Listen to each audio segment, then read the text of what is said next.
সম্মানিত ভিউয়ার, আসসালামু আলাইকুম।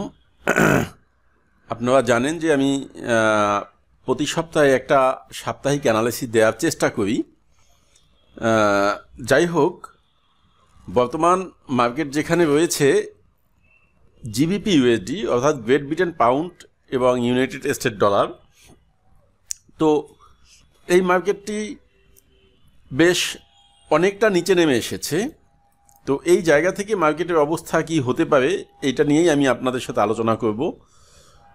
তো আপনারা হয়তো আমার ইউএসডি এবং গোল্ডের যারা অ্যানালিসিসটা দেখেছেন তারা অতিরিক্ত কিছু আলোচনা আপনারা শুনেছেন। আমি ওই আলোচনাগুলো আর এখানে করতে চাচ্ছি না, তবে সংক্ষিপ্তভাবে এতটুকু বলবো যে ইউএসডিটা কিন্তু যথেষ্ট পরিমাণ স্ট্রং হওয়ার সম্ভাবনা রয়েছে। সুতরাং যদি তাই হয় তাহলে জিবিপি ইউএসডি মার্কেটটা কিন্তু আরও অনেক নিচে পড়ে যাবে। এই বিষয়টা নিয়ে মাথায় রেখে আপনাদেরকে জিবিপি ইউএসডিতে ট্রেড করতে হবে। তো এখন এই জিবিপি ইউএসডি আপনার পাউন্ড, বিশেষ করে আপনারা দেখেছেন যে পাউন্ড মোটামুটি বেশ অনেকটা উপরে উঠেছিল, কিন্তু এখান থেকে অনেকটা নিচে পড়ে গেছে। অনেকেরই ধারণা হয়তো এরকম যে এখান থেকে যেহেতু অনেক নিচে পড়ছে মার্কেট এখান থেকে উঠে যাবে, কিন্তু তেমনটা নাও হতে পারে। মার্কেট এখান থেকে নেমেছে তো আরও অনেক নেমে যেতে পারে। এই বিষয়টাকে মাথায় রাখতে হবে, কারণ ট্রাম্প যেহেতু ক্ষমতায় এসেছে, ট্রাম্প ক্ষমতা আসার পরে সে সে চাবে যে তার কারেন্সিটা স্ট্রং থাকুক, এবং সম্ভাবনা আছে এমনটাই ঘটার। যদি তাই হয় তাহলে এই জিবিপি ইউএসডি মার্কেটটা এখান থেকে আরও অনেক পড়ে যাওয়ার সম্ভাবনা রয়েছে। বাকি বিষয়গুলোর নিউজের উপর ডিপেন্ড করবে। হয়তো যদি এমন হয় যে ট্রাম্পের বিভিন্নভাবে তার সেই পূর্ব ঐতিহ্য ধরে রাখতে না পারে, ব্যর্থ হয়, সেই ক্ষেত্রে হয়তো আবার ইউএসডিটা উইক হলে মার্কেট উপরের দিকে টান দিতে পারে, সেটা ভিন্ন কেস। তো যাই হোক, আমি অতিরিক্ত কথা আলোচনা করব না। আমি শুধু আপনাদের সাথে সাপোর্ট লেভেল এবং রেজিস্ট্যান্স লেভেলটা নিয়ে আলোচনা করব। সম্মানিত ভিউয়ার, মার্কেটটা যেখানে আছে আপনারা হয়তো দেখেছেন যে 2164-তে মার্কেটটা বর্তমানে রয়েছে।